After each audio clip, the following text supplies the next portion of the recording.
Please enable JavaScript. Telangana चुनाव 2023। तेलंगाना में BJP जीती तो कौन बनेगा मुख्यमंत्री?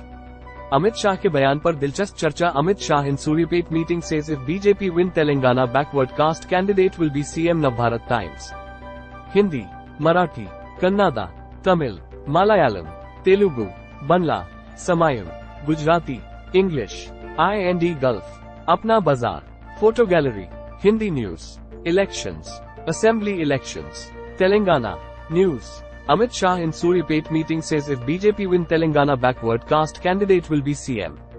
तेलंगाना चुनाव 2023। तेलंगाना में बीजेपी जीती तो कौन बनेगा मुख्यमंत्री? अमित शाह के बयान पर दिलचस्प चर्चा। Curated by Sujeet Upadhyay, Navbharat Times com. Updated the 27th of October 2023, शाम के 7:23। अमित शाह इन तेलंगाना चुनाव। तेलंगाना में राजनीति सरगर्मी तेज हो गई है। तेलंगाना में त्रिकोणीय लड़ाई चल रही है। अगर बीआरएस जीतती है तो कोई भी कहेगा कि केसीआर ही सीएम होंगे, लेकिन अगर कांग्रेस और बीजेपी सत्ता में आती है तो कोई नहीं बता सकता कि संबंधित पार्टियों का सीएम उम्मीदवार कौन होगा। इस बीच आज सूर्यापेट सभा में अमित शाह के बयान ने एक दिलचस्प चर्चा शुरू कर दी। हैदराबाद, केंद्रीय गृह मंत्री अमित शाह ने सूर्यापेट में आयोजित प्रजा गर्जना सभा में ऐलान किया कि अगर तेलंगाना में बीजेपी सत्ता में आई तो मुख्यमंत्री पिछड़ा वर्ग का होगा। इसी बीच ये ऐलान अब हर तरफ चर्चा का विषय बन गया है। सभा में बोलते हुए अमित शाह ने कहा कि बीजेपी गरीबों की पार्टी है। कांग्रेस और बीआरएस दोनों पार्टियों की पारिवारिक पार्टियों के रूप में आलोचना की जाती है। अमित शाह ने कहा कि केसीआर का लक्ष्य केटीआर को सीएम बनाना है और सोनिया गांधी के जीवन का लक्ष्य राहुल गांधी को पीएम बनाना है। इन दोनों दलों ने कहा है कि पिछड़ा वर्ग के कल्याण पर कोई फर्क नहीं पड़ेगा।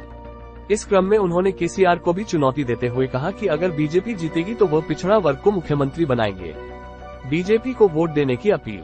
अमित शाह ने सूर्यापेट में एक चुनावी रैली को संबोधित करते हुए तेलंगाना के लोगों से राज्य में बीजेपी की सरकार बनाने के लिए मतदान का आग्रह किया।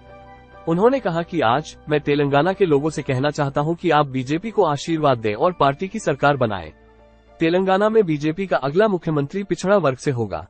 हमने ये तय किया है। कौन है रेस में? अमित शाह का अहम बयान अब पार्टी में चर्चा का विषय बना हुआ है।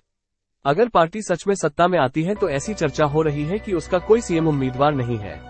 बहरहाल अब प्रमुख नेताओं में बीजेपी के पूर्व प्रदेश अध्यक्ष बंदी संजय के साथ एटाला राजेंद्र, डॉक्टर के लक्ष्मण, धर्मपुरी अरविंद, बीसी नेताओं के नाम अब स्क्रीन पर आ रहे हैं। लक्ष्मण को जहां राज्यसभा पद दिया गया वहीं बाकी 3 सीएम की रेस में हैं। कौन पड़ सकता है भारी? इस बीच इन तीनों में से बंदी संजय और एटाला राजेंद्र दोनों के पास बड़े पैमाने पर समर्थक हैं, लेकिन एटाला के पास अधिक अवसर है क्योंकि उनको बीआरएस सरकार में वित्त मंत्री और चिकित्सा स्वास्थ्य मंत्री के रूप में जिम्मेदारियां संभालने का अनुभव है। सरकार में अहम भूमिका निभाई है। बीआरएस में एक समय ये भी तर्क था कि सीएम के सीआर के बाद का स्थान एटाला का है। College maker 27 OCT 20230656 PM-111। Sujeet Upadhyay, senior digital content producer. अगला लेख, तेलंगाना चुनाव 2023। तेलंगाना के चुनावी रण में क्यों उतरे बीजेपी के फायर ब्रांड बंदी संजय कुमार? केसीआर को दे पाएंगे टक्कर? तेलंगाना चुनाव में बीजेपी को बड़ा झटका। कोमाटिरेड्डी राजगोपाल रेड्डी ने दिया इस्तीफा। 27 को कांग्रेस में करेंगे घर वापसी। मूर्तियां बनाई फिर वीडियो कैसेट बेची। 10 साल में विवादित बयानों से बटोरी सुर्खियां। जानिए टी राजा सिंह की कहानी। निलंबन रद्द करने के कुछ ही घंटों बाद टी राजा सिंह को टिकट। तेलंगाना बीजेपी की लिस्ट में 3 सांसदों के भी नाम। तेलंगाना विधानसभा चुनावों में बीजेपी का बड़ा दांव। इकलौते पार्टी विधायक टी राजा सिंह का निलंबन वापस लिया। नवभारत टाइम्स न्यूज ऐप, देश दुनिया की खबरें, आपके शहर का हाल, एजुकेशन और बिजनेस अपडेट्स, फिल्म और खेल की दुनिया की हलचल, वायरल न्यूज और धर्म कर्म। पाए हिंदी की ताज़ा खबरें, डाउनलोड करें NBT ऐप। रेकमेंडेड खबरें। न्यूज MP में ये तो गजब हो गया। वित्त मंत्री जगदीश देवड़ा की उम्र में हैरान करने वाली वृद्धि। सर्दी जुकाम में वरदान साबित होंगी ये चीजें। बिजनेस न्यूज, पूर्व नौसैनिकों की फांसी से बिगड़े रिश्ते तो होगा आपकी रसोई पर असर, भूखा रह जाएगा कत्ल। न्यूज, बेटी या पिता कौन है बीजेपी का असली उम्मीदवार?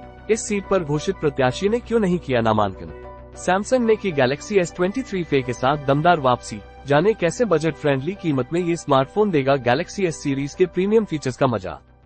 खबरें, मैदान पर बड़ा हादसा, शादाब खान को लगी चोट, मेडिकल टीम ले गई ग्राउंड से बाहर। न्यूज, बीजेपी की स्टार प्रचारकों की लिस्ट से उमा भारती आउट। पीएम मोदी समेत इन 40 दिग्गजों को मिली जगह। मुरादाबाद यूपी पुलिस का दारोगा समझे क्या? ये है यूट्यूबर अब्दुल्ला पठान। वर्दी में बनाया वीडियो, फर होते ही फरार।